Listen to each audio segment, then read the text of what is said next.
This isn't about Hamas, this is about Israel. Israel provokes, Israel commits every crime you can imagine. Israel injures more than 300 worshippers, peaceful worshippers, this morning in an Aqsa mosque. Israel evicts people of their homes, continues with its sheer violations of the very basic rights of people, and then they try to blame the react rather than the act.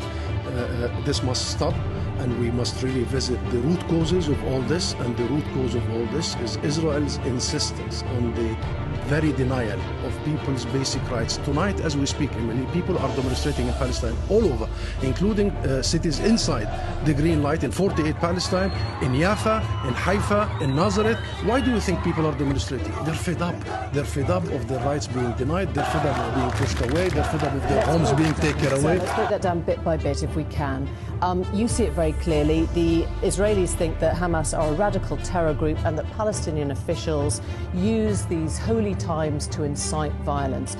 Was Hamas right to respond with rocket fire? This isn't about Hamas. Hamas was not involved. There were tens of thousands. They were when they fired rockets. Hamas did not decide to evict people from their homes inside the occupied city of Jerusalem. East Jerusalem is occupied not according to my law only, but according to your law, according to the UK position, according to the United Nations.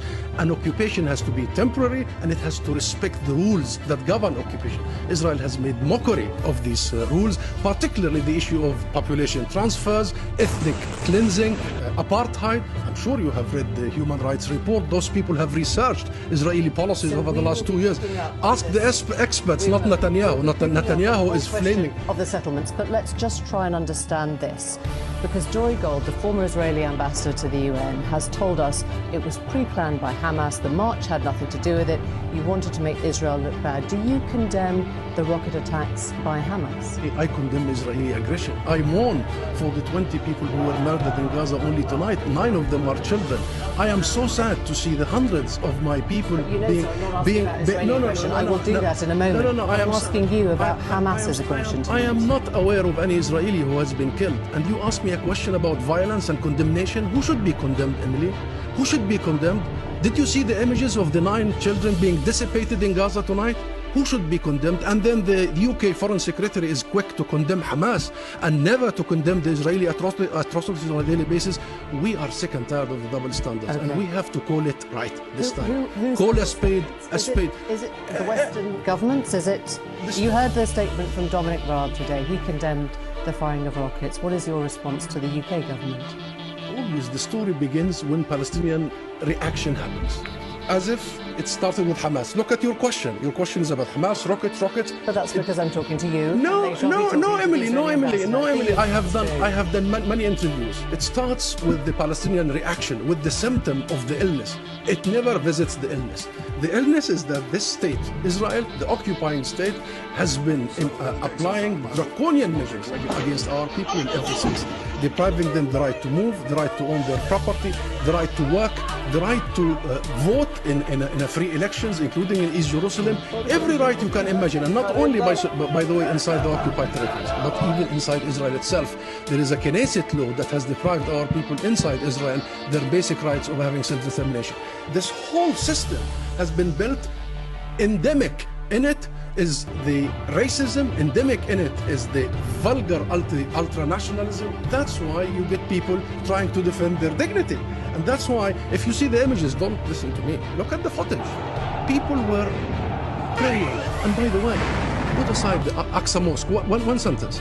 Put aside the Aqsa Mosque. Only last week, it was the Holy Fire, Easter, and the Israeli authorities prevented Palestinian Christians. Because you're not debating, I'm going to put you from praying. So this isn't about Muslims. This is about Palestinians. This is about Israel insisting that we are second-class, not even citizens. We have no rights. We are ought to be brutalized with silence. And when we act with dignity, when we resist this, the whole thing becomes about our resistance and our struggle. Israeli police say they believe it was being used as a military stronghold. That was why they started sending in their stun grenades. What is your response to that? It's nonsense. It's nonsense. My response to that is ask the Red Cross, ask all the international observers there. People were going in the holiest of months, that is Ramadan, in the holiest night of Ramadan, Laylatul Qadr, they were there to pray.